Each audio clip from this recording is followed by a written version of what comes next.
ఆ ప్రజాప్రతినిధి కన్ను పడితే అది ప్రైవేటు స్థలమైనా ప్రభుత్వ భూమైనా కబ్జా అయిపోవాల్సిందే. అధికారాన్ని అడ్డం పెట్టుకొని అక్రమ నిర్మాణాలు చేసేయడం, వెంటనే వాటిని అమ్ముకొని సొమ్ము చేసుకోవడంలో ఆయన పీహెచ్డీ చేశారనే విమర్శలు ఉన్నాయి. తాజాగా జాతీయ రహదారికి ఆనుకొని ఉన్న కోట్ల విలువైన ల్యాండ్ను కొట్టేయడానికి ఆయన వేసిన స్కెచ్ అనుకున్నదే తడువుగా చకచక భూమిని చదును చేసి నిర్మాణాలను చేపడుతున్న వైనం చర్చనీయాంశంగా మారింది. చంద్రబాబు ముఖ్యమంత్రిగా కూటమి పాలన ప్రారంభం కావడం ఆలస్యం. రాష్ట్ర వ్యాప్తంగా అధికార పార్టీ నేతలు ఇసుక, మట్టి, మద్యం, రేషన్ బియ్యం అక్రమ రవాణాల ద్వారా తమ జేబులు నింపుకుంటూ రెండు చేతులా సంపాదిస్తున్నారు. ఇవన్నీ సరిపోనట్లు ఖాళీ స్థలం కనిపిస్తే చాలు అక్కడ రాబందుల్లా వాలిపోతున్నారు. బలహీనుల్ని బెదిరించి లాగేసుకుంటున్నారు. ఇక ప్రభుత్వ భూమి అయితే సరే తమకు ఎదురు చెప్పేవారు లేకపోవడంతో అన్ని వ్యవస్థల్ని గుప్పిట్లో పెట్టుకుని దర్జాగా కబ్జా చేసేస్తున్నారు. వాటిని చదును చేసి రియల్ ఎస్టేట్ వ్యాపారాలు చేసేస్తున్నారు. ఇక్కడ కనిపిస్తున్న ఈ భూమి విజయవాడ మచిలీపట్నం జాతీయ రహదారికి ఆనుకొని పెనమలూరు నియోజకవర్గ పరిధిలో ఉంది. 2 ఎకరాలకు పైగా ఉన్న ఈ స్థలంలో గతంలో డంపింగ్ యార్డ్ ఉండేది. దాన్ని అక్కడి నుంచి తొలగించడంతో ఆ స్థలం ఖాళీగా మారింది. జాతీయ రహదారికి సమీపంలో ఉన్న ఈ అత్యంత ఖరీదైన భూమిపై టీడీపీ సీనియర్ నేత పెనమలూరు ఎమ్మెల్యే బోడే ప్రసాద్ కన్నుపడింది. ఫిషరీస్ డిపార్ట్మెంట్ కు చెందిన భూమి అయినప్పటికీ అదేమీ తనకు పట్టనట్టుగా చకచక ఈ భూమిని చదును చేసేసి నిర్మాణాలు ప్రారంభించేశారని ఆయనపై విమర్శలు వినిపిస్తున్నాయి.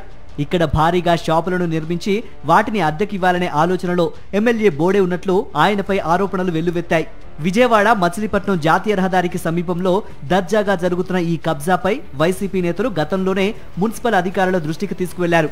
కళ్ల ముందే కోట్ల రూపాయల విలువైన భూమి కబ్జాకు గురైపోతున్న ఎమ్మెల్యేల నుంచి ఉన్న తీవ్రమైన ఒత్తిడి కారణంగా తాడిగడప మున్సిపల్ కమిషనర్ అటువైపు కన్నెత్తి చూసే సాహసం కూడా చేయలేదనే విమర్శలున్నాయి. ఈ భూమిని కాపాడేందుకు పలుమార్లు వైఎస్ఆర్సీపీ నేతలు సంబంధిత అధికారులకు ఫిర్యాదులు, విజ్ఞప్తులు, వినతి పత్రాలు ఇచ్చినప్పటికీ ఎమ్మెల్యేకి ఎదురు నిలిచే ధైర్యం చేయలేకపోతున్నారు మున్సిపల్ కమిషనర్. దాంతో వైసీపీ నేతలు నిరసన చేపట్టారు.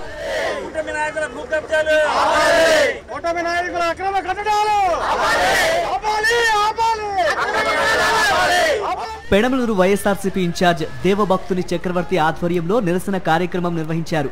సామాన్యులు, పేదలు చిన్నపాటి గుడిసె వేసుకుంటేనే అనుమతులు లేవని రాత్రికి రాత్రే కూల్చేసే ప్రభుత్వం జాతీయ రహదారికి ఆనుకొని ఉన్న సుమారు 50 కోట్ల రూపాయల విలువైన భూమి కబ్జా అయిపోతున్నా పట్టించుకోకపోవడంపై దేవభక్తుని చక్రవర్తి మండిపడ్డారు.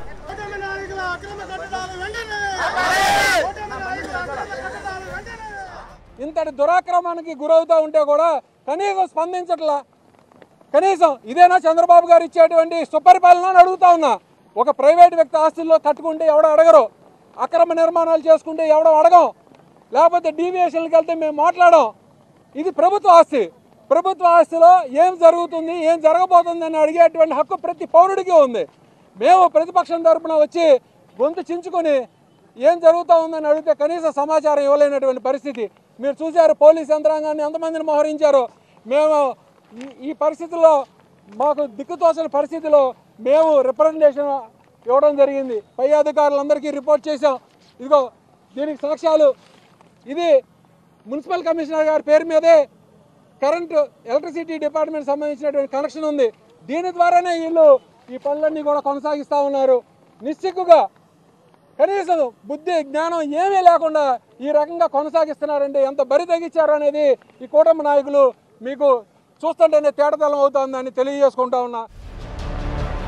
ప్రభుత్వ భూముల్లో దర్జాగా నిర్మాణాలు చేపట్టి వాటిని అమ్ముకుని సొమ్ము చేసుకోవాలని ఎమ్మెల్యే బోడే ప్రసాద్ చూస్తున్నాడని వైఎస్ఆర్సీపీ నేతలు విమర్శిస్తున్నారు. ఈ నిర్మాణాలతో బోడే ప్రసాద్ కు ఆయన మనుషులకు ఎలాంటి సంబంధం లేకపోతే ఆయన తనపై వస్తున్న విమర్శలపై ఎందుకు మాట్లాడడం లేదని ప్రశ్నిస్తున్నారు వైఎస్ఆర్సీపీ నేతలు. ఇప్పటికైనా ప్రభుత్వం స్పందించి అక్రమ నిర్మాణాలను ఆపకపోతే భవిష్యత్తు కార్యాచరణ ప్రకటిస్తామని హెచ్చరించారు. ప్రభుత్వం దిగిరాకపోతే న్యాయ పోరాటం చేసైనా ప్రభుత్వ భూమిని కాపాడుకుంటామని స్పష్టం చేశారు.